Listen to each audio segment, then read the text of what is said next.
Asante sana Mike Chalo kwa taarifa hiyo. Na mkasa wa jengo kuporomoka uliotokea eneo la Karen, Nairobi jana umewasababishia makovu familia na wafanyakazi walionusurika, ambapo sasa wanaitaka serikali kuhakikisha uwajibikaji wa wamiliki na wanakandarasi wa majengo nchini. Mkasa huu ulisababisha vifo vya wafanyakazi wawili huku wengine 7 wakijeruhiwa. Familia za waliofariki katika mkasa wa kuporomoka kwa jengo Karen sasa zinataka uwajibikaji, zikihimiza mamlaka ya kitaifa ya ujenzi kuchunguza na kutekeleza kanuni kali zaidi za ujenzi ili kuzuia vifo zaidi. Manusura na wafanyakazi walionusurika wanasema walikuwa na mashaka kwa muda kuhusu usalama wa jengo hilo. Akichelewa wananipigia simu, ananiambia nimechelewa kidogo, lakini nakuwekea pesa ya 7 ufanye ukishughulika.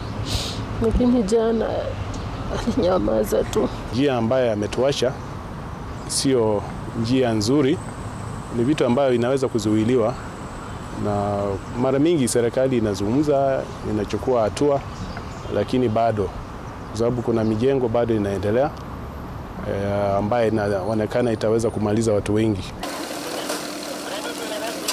Kwa mujibu wa mfanyikazi aliyekuwa eneo la tukio, ajali ilitokea majira ya saa 10 jioni wakati shughuli za ujenzi zikiendelea, ambapo baadhi ya wafanyikazi walikuwa ndani ya jengo huku wengine wakiwa nje wakati wa mkasa. Tukianza hiyo kazi, hata mashini zenye tulikuwa tunatumia zikianza kufuruta hiyo crane, nyumba yenyewe ilikuwa inaanza kushake. Ilianza tu kushake tu mapema.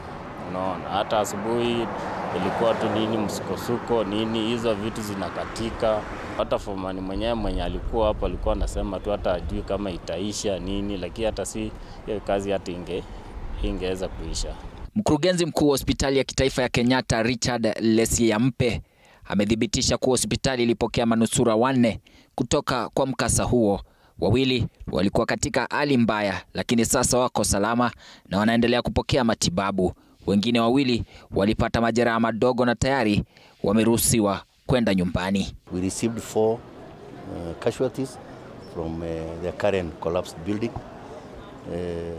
The 4 of them were brought to KNH last evening.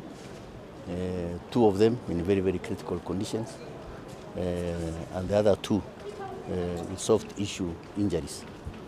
We wish to confirm that those with the soft tissue injuries, we attended to them and we have discharged them.